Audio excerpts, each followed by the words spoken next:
नमस्कार दोस्तों, आज का टॉपिक काफ़ी संवेदनशील है जिस पर आए दिनों भारतीय समाज और भारतीय राजनीति में कुछ ना कुछ विवाद उठते रहते हैं।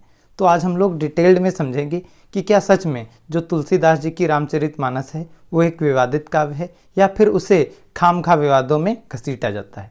साथ में रामचरितमानस और रामायण के कुछ मुख्य अंतर को भी हम लोग समझने की कोशिश करेंगे।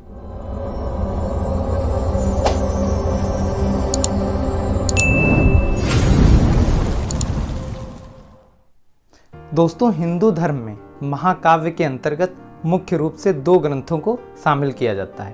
पहला है रामायण और दूसरा है महाभारत। जो ये रामायण ग्रंथ है इसे आदि ग्रंथ के अंतर्गत रखा गया है, जिसकी रचना महर्षि वाल्मीकि द्वारा की गई थी। इस रामायण में लगभग 24,000 के करीब श्लोक हैं। यहीं पर समझने की आवश्यकता है कि रामायण और रामचरितमानस दोनों अलग अलग ग्रंथ हैं। रामचरितमानस जो है वो आधारित है रामायण के ऊपर, जिसकी रचना 16वीं शताब्दी के करीब अवधी भाषा में की। दोस्तों, रामचरितमानस 7 कांडों या 7 चैप्टर्स में डिवाइड है, जैसा कि आप देख सकते हैं। पहला है बाल कांड, दूसरा है अयोध्या कांड, तीसरा है अरण्य कांड, चौथा है किष्किंधा कांड, पांचवा है सुंदर कांड, छठा है लंका कांड और सातवां है इसका उत्तर कांड। इन्हें आप कांड या चैप्टर्स के रूप में समझ सकते हैं। दोस्तों, इन कांडों में या श्री रामचरितमानस में प्रभु श्री राम की उनके जन्म से लेकर अयोध्या के राजा बनने तक की कहानी को वर्णित किया गया है।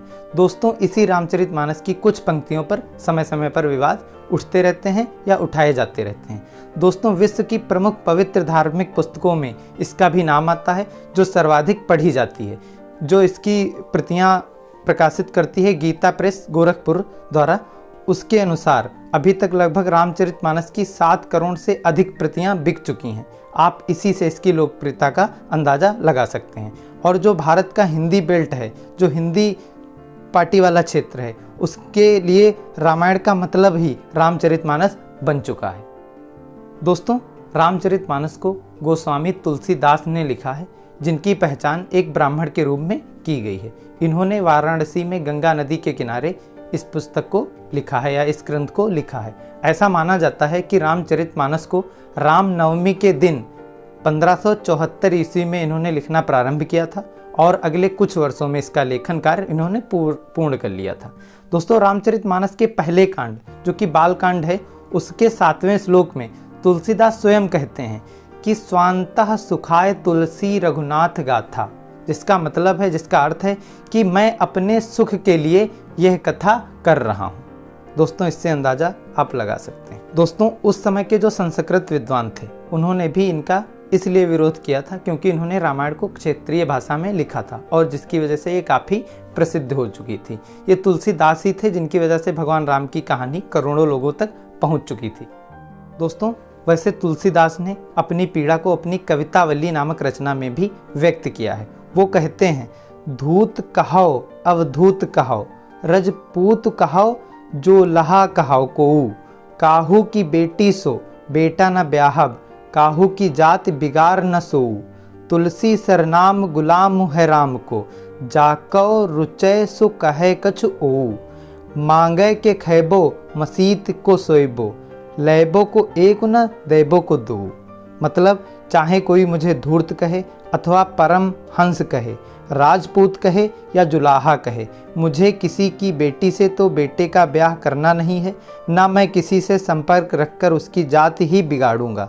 तुलसीदास तो श्री राम का प्रसिद्ध गुलाम है, जिसको जो रुचे सो कहो, मुझको तो मांग के खाना और मस्जिद देवालय में सोना है, ना किसी से एक लेना है ना 2 देना है। मतलब, जब विद्वानों ने उनको विरोध किया तो उन्होंने अपनी पीड़ा को कवितावली नामक रचना में इस प्रकार से व्यक्त किया था।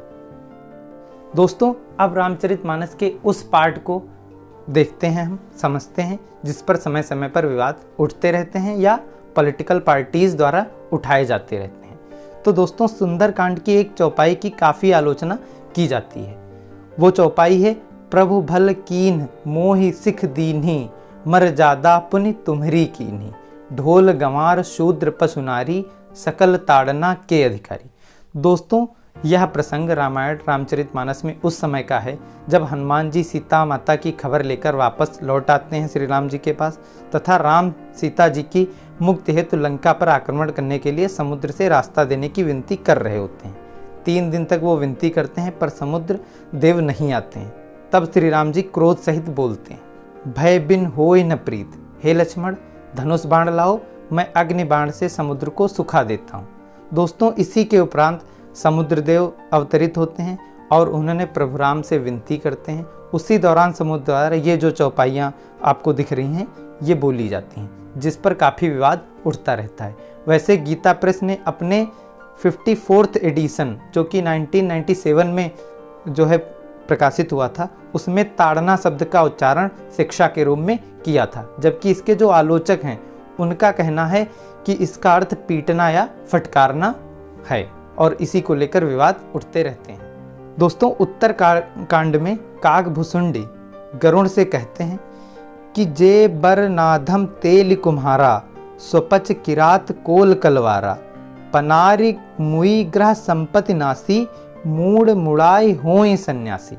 दोस्तों, जिसका भावार्थ है तेली, कुम्हार, चांडाल, भील, कोल और कलवार आदि जो वर्ण में नीचे हैं, स्त्री के मरने पर अथवा घर की संपत्ति नष्ट हो जाने पर सिर मुड़ाकर सन्यासी हो जाते हैं।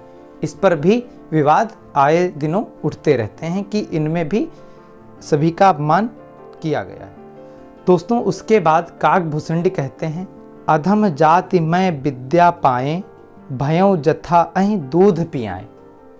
जिस पर बिहार के एक मंत्री हैं चंद्रशेखर, वो कहते हैं कि इसके अनुसार जो नीच जाति के लोग हैं उनको विद्या ग्रहण करने का अधिकार नहीं था और इसको लेकर भी काफ़ी विवाद मचाया गया। दोस्तों, इसके बाद अरण्य कांड में जब कबंध नामक राक्षस का श्री राम वध करते हैं तो वह भी श्री राम से कहता है कि दुर्वासा ऋषि ब्राह्मण होकर भी बहुत क्रोधी हैं, जिस पर श्री राम जी कहते हैं, सापत ताड़त परुष कहंता, विप्र पूज्य अस गावहि संता, पूजिय विप्र शील गुण हीना, सूत्र न गुण गण ज्ञान प्रवीणा। जिसका भावार्थ है साप देता हुआ, मारता हुआ और कठोर वचन कहता हुआ भी ब्राह्मण पूजनीय है, ऐसा संत कहते हैं। शील और गुण से हीन भी ब्राह्मण पूजनीय है और गुण गणों से युक्त और ज्ञान में निपुण भी शूद्र पूजनीय नहीं है। तो इन सारी चौपाइयों पर लगातार विरोध होते रहते। दोस्तों, जब भगवान राम लंका पहुंचते हैं तो रावण की पत्नी जो मंदोदरी होती है वो रावण को युद्ध में जाने से रोकती है, जिस पर रावण गुस्से में आकर स्त्री के 8 अवगुणों की व्याख्या करता है। रावण जो स्त्री के बारे में 8 बातें अपनी मंदोदरी से कहता था, रावण ने जो दोहा कहा था वो ये है, नारी स्वभाव सत्य सब कहाहीं, अवगुण 8 सदा उर रहाहीं, साहस अनृत चपलता माया, भय अविवेक अशौच अदाया। तो जो रावण द्वारा स्त्री के बारे में 8 अवगुणों की व्याख्या की गई थी, उस पर जो स्त्री विमर्श है और जो स्त्री अधिकारों के लिए, महिलाओं के अधिकारों के लिए लोग कार्य कर रहे हैं, उनकी भी आपत्तियां समय समय पर आती रहती हैं। दोस्तों, इन्हीं कुछ चौपाइयों की वजह से समय समय पर श्री रामचरितमानस विवादों में बनी रहती है। वैसे मैंने आपके सामने काफ़ी कुछ रखने का प्रयास किया है कि वो कौन सी चौपाइयाँ हैं जिनकी वजह से भारतीय राजनीति, भारतीय समाज में समय समय पर विवाद उठता रहता है। वैसे अगर मेरा मानना इस मुद्दे पर यही है कि ये हमारे महाकाव्य हैं, हमारी धरोहर हैं और इन्हें हम पढ़कर, इन्हें हम समझकर काफ़ी गौरवान्वित महसूस करते हैं। समय काल परिस्थिति के अनुसार अगर इसमें कुछ वर्तमान के समय के अनुसार से मेल नहीं खाता है तो हमें उन पर खामखा ध्यान देकर विवाद उत्पन्न नहीं करना चाहिए। और ये हमारे एक ऐसे महाकाव्य में हैं जिनमें हमको काफ़ी अच्छी बातें भी समझने और सुनने को मिलती हैं और जो आज तक प्रासंगिक बनी हुई हैं। वैसे कुछ पार्ट अगर उनका हमें सही नहीं प्रतीत होता है तो भी हमें उस पर खामखा विवाद उत्पन्न नहीं करना चाहिए, ऐसा मेरा मानना है। वैसे दोस्तों, आपको इस पूरे रामचरितमानस विवाद पर क्या कहना है, जो इसकी विवादित चौपाइयाँ हैं उन पर क्या कहना है, आप हमें कमेंट सेक्शन में बताइए। हमें आपके कमेंट का इंतज़ार रहेगा, आपके जो विचार हैं उनका इंतज़ार रहेगा। मिलते हैं किसी नेक्स्ट वैल्यूएबल टॉपिक के साथ। जय हिंद, जय भारत, बहुत बहुत धन्यवाद।